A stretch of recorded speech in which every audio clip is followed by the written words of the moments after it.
Hey, everybody, it's Mark. I'm back with another great episode of Finding Your Summit, all about people overcoming adversity and finding their way. This week's guest is going to be a true living story of what the theme of this show is, overcoming adversity and finding their way. We'll get to that in just a minute. And before we get there, I want to remind everybody to go to my website, www.markpattisonnfl.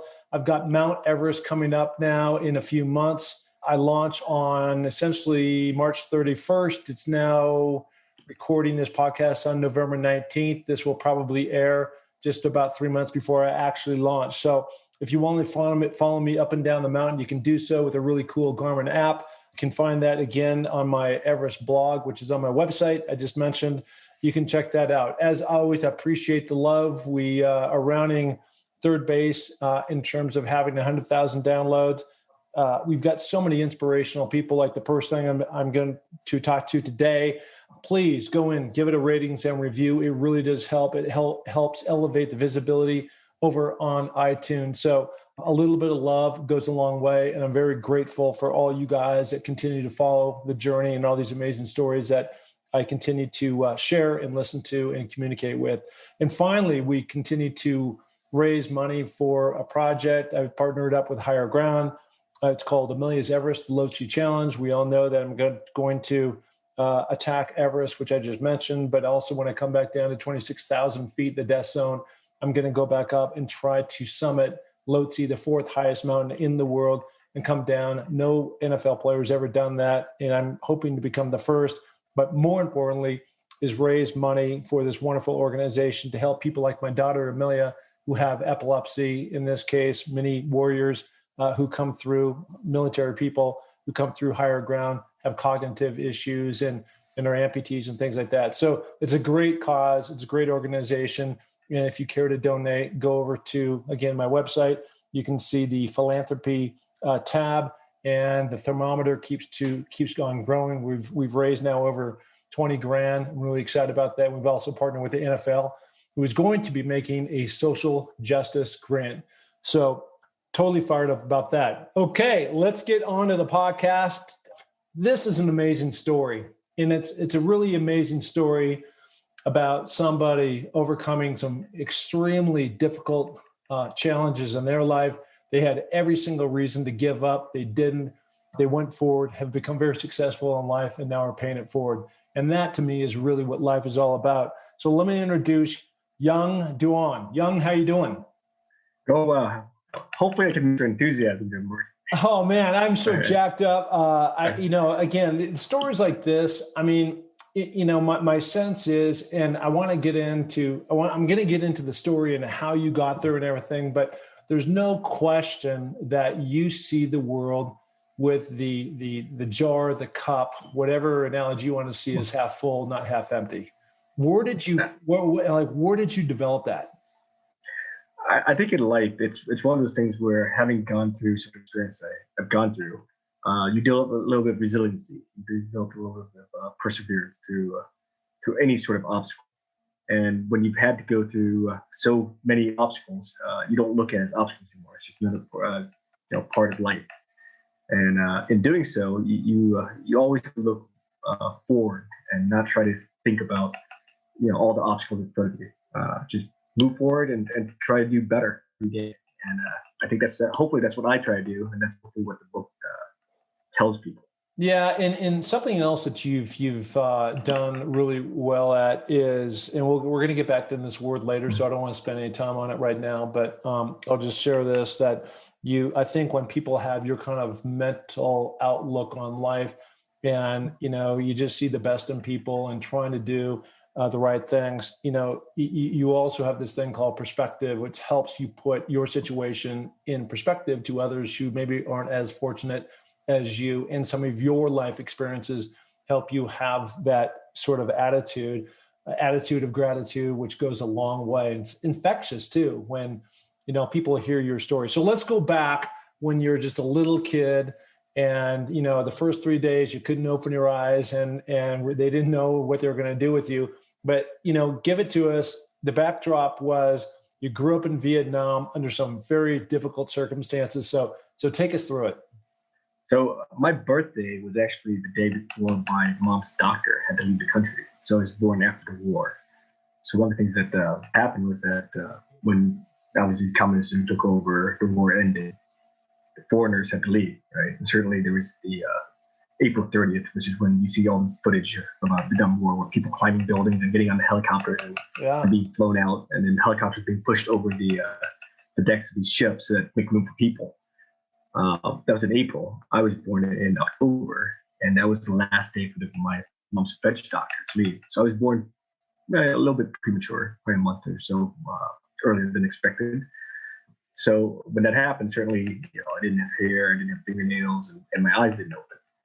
And one of the things that my parents alluded to was whether bringing up a child in a post-war environment with a disability was going to be easy or not. And certainly there was talk of doing the unthinkable, even at that time, just because of my mom's dad or parents were very rich, so filthy rich in South Vietnam. So the problem with that is that when communism took over, being rich was not necessarily a good thing. Yep. Right. So when communism took over, being rich was like, hey, you amassed your wealth because you took advantage of poor people and stuff like that. So that so they were in an environment that was probably not very conducive to raising a child with a disability, with all the scrutiny, with the certainly with the thought or the populace thinking that they're not good people, right? And so obviously my eyes opened. So the good news is I'm still here, and years later, under that backdrop, that's when my parents decided to leave. Right? And they left Vietnam the first time in when I was 4 or 5. And where? Tell me where. I wasn't clear when I was going through the book where what the intent was. So you get on a boat, and now the intent was to get away from Vietnam. But where were you trying to get to? So I think the intent was just to get to Thailand. It's either Thailand or a neighboring. Well, there's really nothing around Vietnam except for Thailand, which is the next neighbor. And then if you want to go further south, it's probably Indonesia. But yeah, I think the intent was to get out or get away from Vietnam with really no sort of understanding where the road leads after that. And then let me ask you this. Sorry to interrupt, but so was the idea then to get to the next neighboring country, which is Thailand, beautiful country, by the way, I've been there, and then figure it out. But in terms of Vietnam and the communists taking back over at the time, were you restricted from trying to escape or leave, or was there a certain path you had to go? But by getting on this boat, you were like skirting around that. Was that the threat? So absolutely. So being caught leaving was not a good thing. You're like U.S. There's a lot of freedoms to move about. When you're in a tight regime, there's not that much freedom. So the first trip after we left, we actually saw land, wind shifted, we got blown out back to sea, and we ended up landing back in Vietnam. And I remember my parents were drilling my sister to change her name to a different last name, because with our family name, we were sort of known in South Vietnam. Yeah. So just drilling to my sister that she's, this is your last name. It's Tran. It's not Duong, right? Just drilling into her. They never interviewed me. But certainly, I think, and that was obviously when we landed back in Vietnam. So wait. Okay, so I get that. So you're headed back to Vietnam because of why? Because the wind shifted when you were trying to get to actually Thailand. Is that what happened? Yeah, absolutely. So when we got out, we saw land. The wind shifted and we got blown back up to sea. Having spent 7 days at sea, we're just trying to hit land again. And unfortunately, the land that we arrived was back in Vietnam. And of course, once we hit land, we didn't know. We walked around for a little bit before we actually found people. And unfortunately, when we found people, we were still in Vietnam. And how old were you at this time? 4 or 5. 4 or 5 years old. Okay, so now the reason why you are asking, your parents are asking your sister to change her last name is because of the tight regime that you just mentioned. And because of that tight regime, you didn't want anything punitive to happen to you or your family. Absolutely. Okay. And even with that, there's certainly, we still spent time in jail because, they obviously knew that we tried to escape, right? So we spent, so myself, my mom, my sister, we spent several months in jail. My dad spent a longer period of time in jail. So what's that like as a young kid? You're 4 or 5 years old. Your sister is 3 years older than you, so we'll call her 7 or 8. And you're experiencing this as a young lad, just like trying to figure this whole thing out. And now you're in jail. As a 5-year-old, what is that like to be in jail? So jails over in the southern part of Vietnam isn't quite like jails over here. Right? It's just bamboo sticks in the ground essentially. And during the wet season, sort of you finding dry land or dry ground in these jails is not exactly easy either. So it's jail is jail. I think my memory of it, I don't have that many memories of it, but certainly I remember that it was a difficult time for the family. Obviously, my dad and sister were separated from myself and my mom. And lucky, the good news is that we got, my mom, myself, my sister got out relatively early, or within a month, I think, or a couple months. My dad, I think, spent a little bit longer time there. And my mom used to take trips from, after we made it back to Saigon, my mom would take trips to visit my dad, give him cigarettes so he can exchange barter for other stuff. So, prison life was not fun. And the thing that always got me was that my parents, even after all that, decided to leave again. And to me, it's always one of those questions: how bad was Vietnam?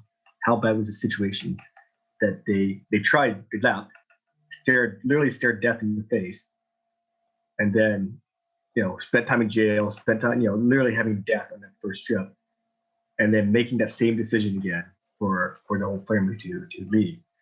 And that to me is probably the that story is pretty much, I think, tells the story itself of how bad the regime in Vietnam was. Well, it's a combination of how bad the circumstance was, and then on the other side, again, getting back to your focus, your drive as a family, and trickling down to you.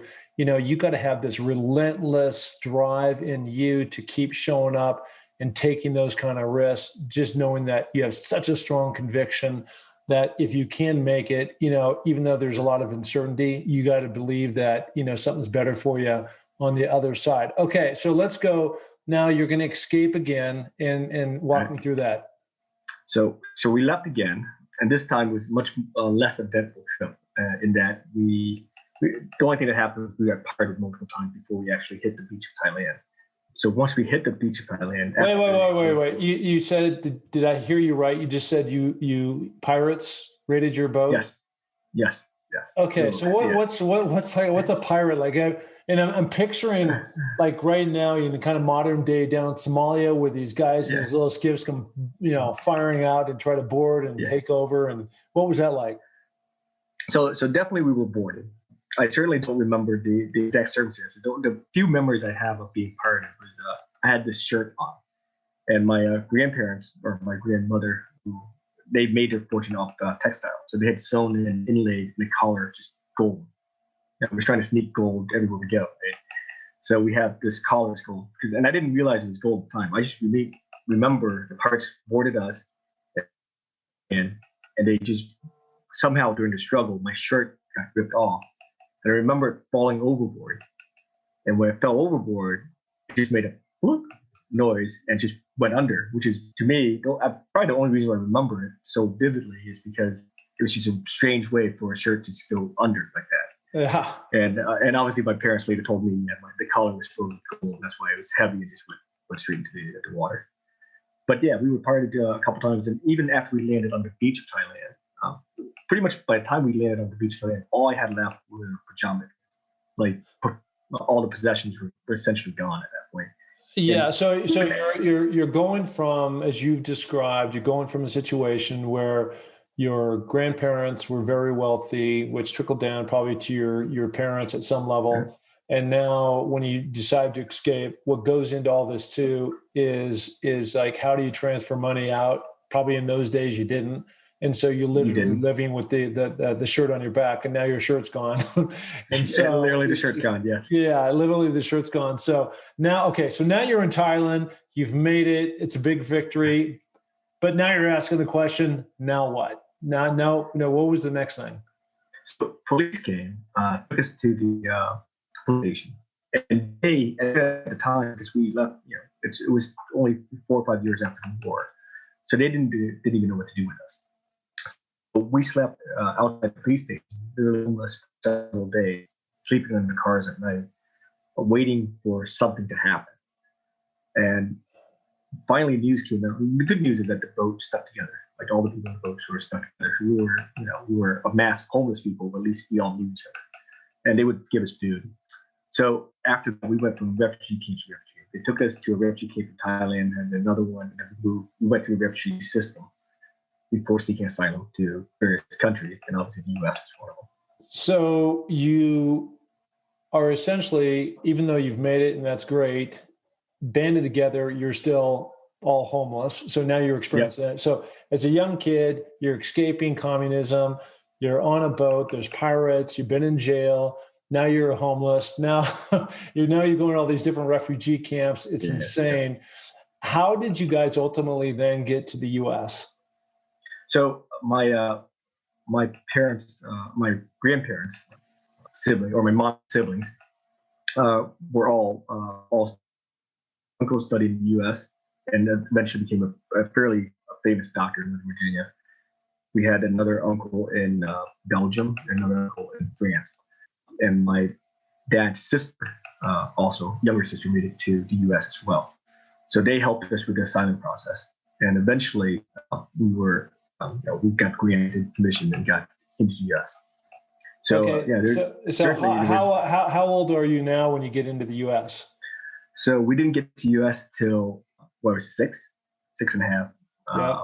82 is when we got here. Okay, and so now, how does your learning English and American ways and all that kind of stuff? How long a process did that take? So I was somewhat unique in that I got out of ESL in less than a year, whereas most people who go through the program takes 3 years. My sister went through 3 years. I always attribute that to watching a lot of Three's Company. But that's a different story. So you essentially learned English by watching Three's Company all the time, and then you accelerated through the English learning American ways of how to go about. Okay, so now where are you in the United States when you, as a family, you all land? So we flew to U.S., which is nice. I think the first port was Oakland, and then we flew to Chicago and then the U.S. Right? This is just 1 day trips. My uncle lived in Northern Virginia, so we settled with him for several months before moving out as a family unit to a different place. And the thing about that is that we're living in essentially abject poverty at the time. Right? So my parents were working literally any jobs they can, bagging groceries or there was one time where we were making meat. Like we would go to someone's house and process meat so that they could go sell it at grocery stores. And I remember just tagging along. We didn't have babysitters or anything like that. But yeah, my parents worked odd and end jobs for months, years before they got permanent jobs. And as a family unit, we just grew up in when we first moved out, we moved into a 2-bedroom townhouse. Our entire family stayed in 1 bedroom, and we tried to rent out the other bedroom just to make sure we have enough money for rent. So yeah, it's a tough life, but I think we learned a lot from it and we persevered. Yeah, no, that's incredible. And really, when something like that happens, I think you really have to put your ego at the door, and you put your ego at the door because you're coming from an affluent situation in your country. You're used to having money, and now you got to basically go back and start at the very beginning. But at least you have that skill set your parents did to grind away and understand that there's a path out. Okay, so now you go through, and now life is starting to get a little bit better for you. And here comes college, here comes school, and it sounded like you're one of these guys that I wish I was like this, where I had to work at my schoolwork, and studies came very easy for you.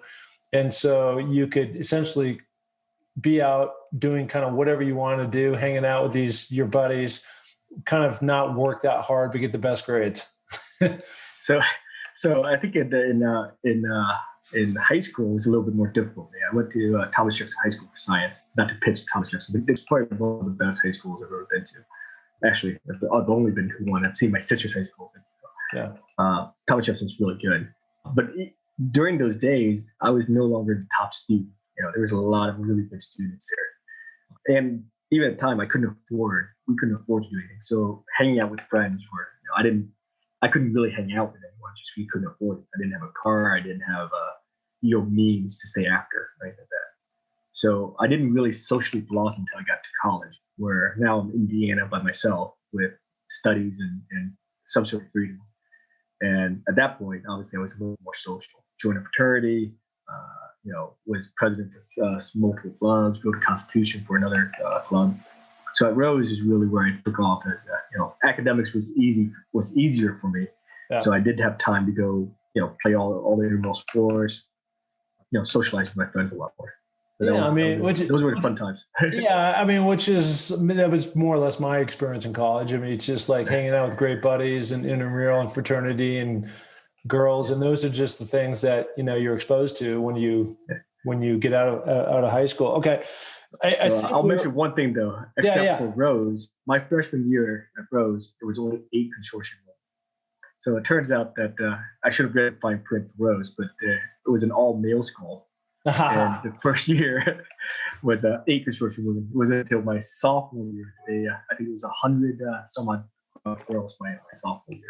But I always need to read the fine print when applying for college.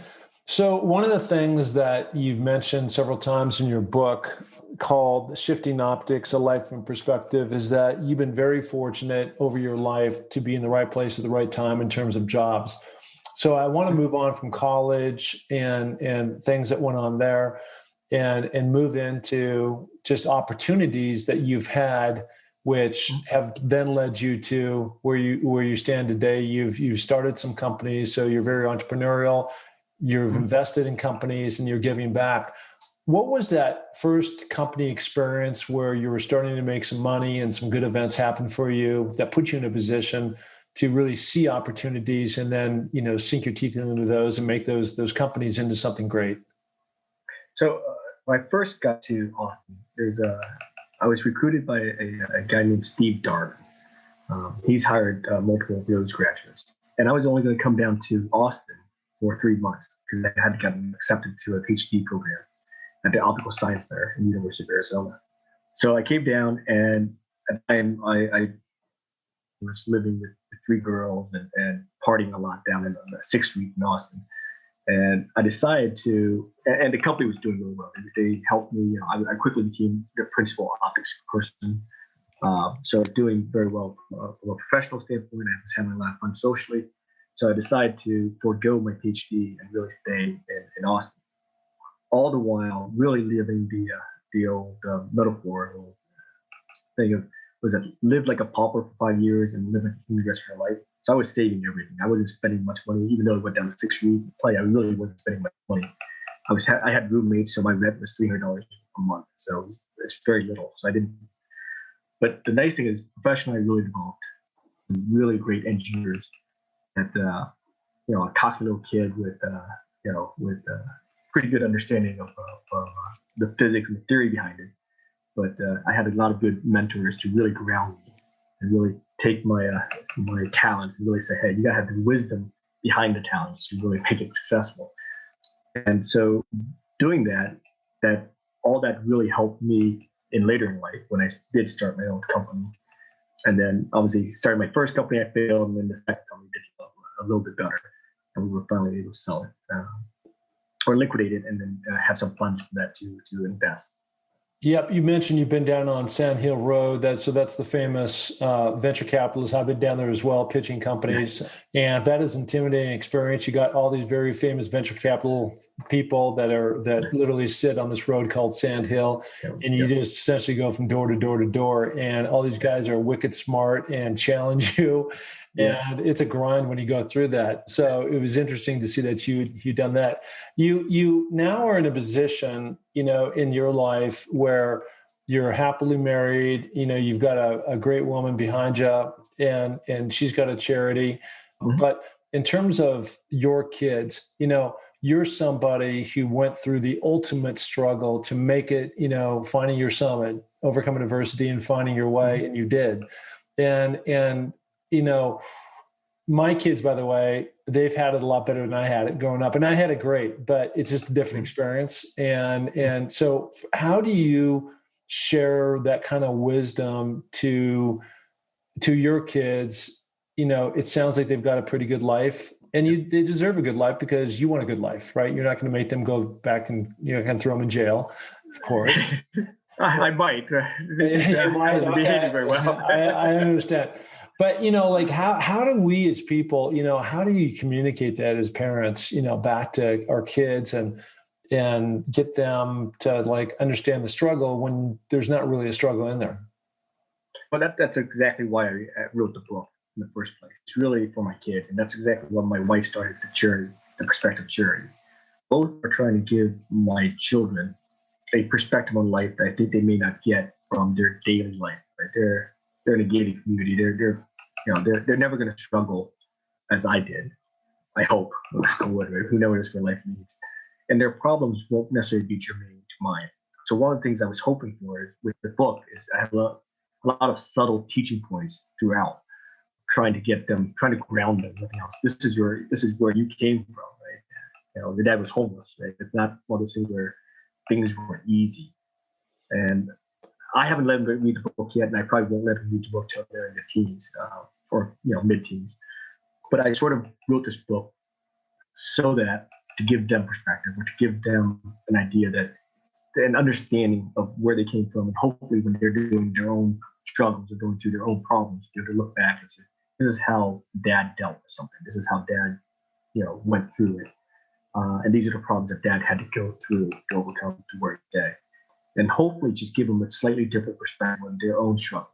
Because I remember when I was going through life as a younger kid, there are plenty of times when the only thing you can focus on is your immediate problems. The struggles, the hardships that are immediately in front of you. And sometimes it's good to take a step back. Just look at the problem slightly differently, look at it from a different perspective. A solution presents itself. And like you said, there's plenty of obstacles, but everyone's got to find their own summit, find their own way to get to their summit. Yeah, no, I love that. And what I think it's easy to say that, hey kids, I want you to read this book and I want you to try to get some perspective. And then, kids being kids are selfish and they're thinking about themselves and their friends, and that's all that matters. But I think when you put actions or words into action, that elevates what you're trying to do with this charity that your wife started, Perspective Charity. And just give me a quick little glimpse of what the purpose of that charity does.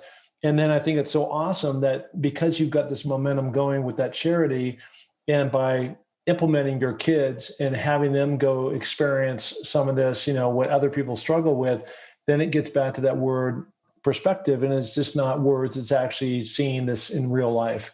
But tell me a little bit more about what the Perspective Charity does.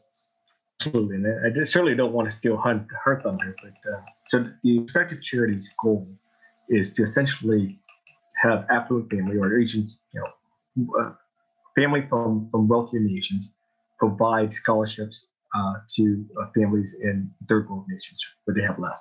And the goal is for both sides to develop an impact for the world, have a different perspective on life. Right?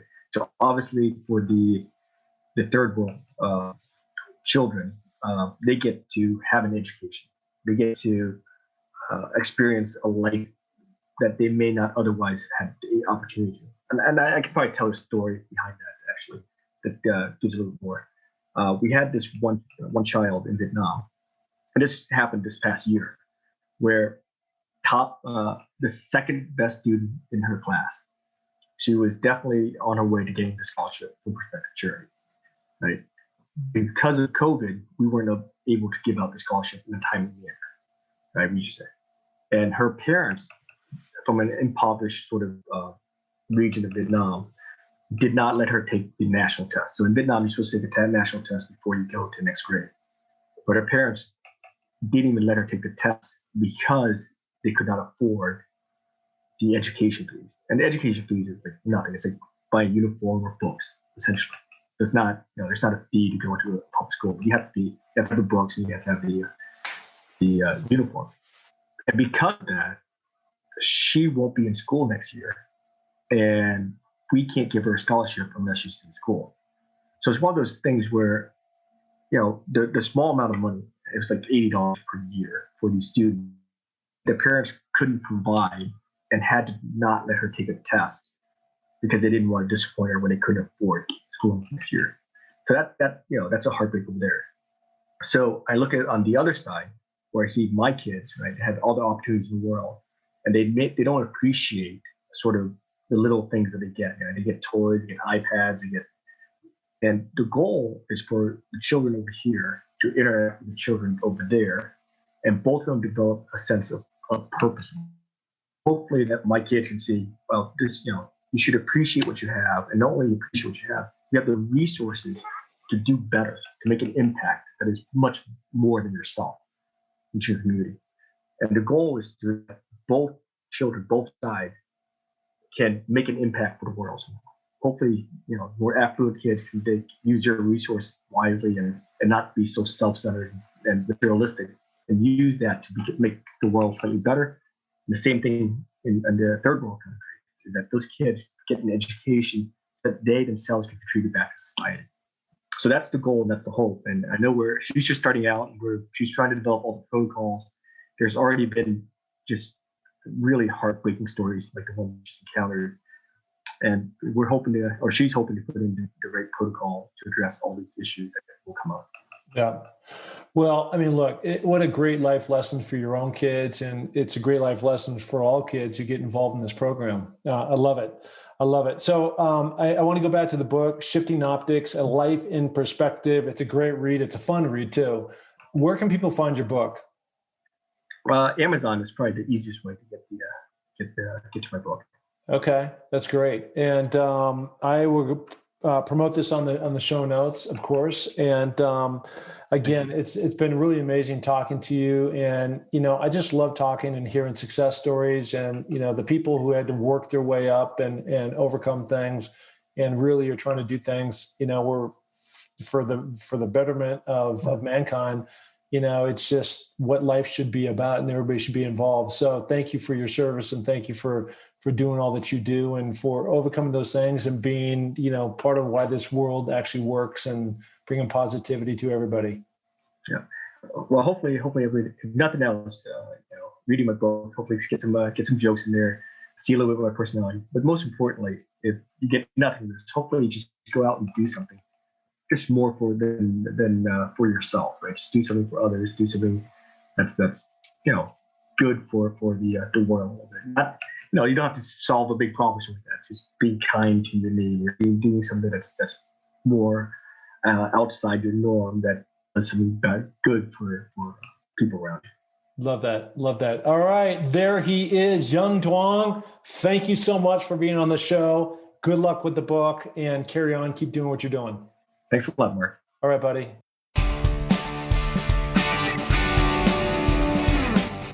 Hey, and thank you so much for listening to the Find Your Summit podcast. We are so glad to have you along for this journey.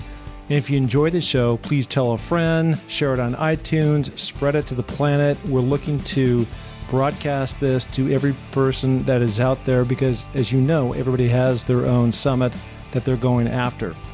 Okay, if you're looking to follow my journey, you can find that through my social links on markpattisonnfl.com. That's Mark, M-A-R-K, Pattison, P-A-T-T-I-S-O-N, NFL.com.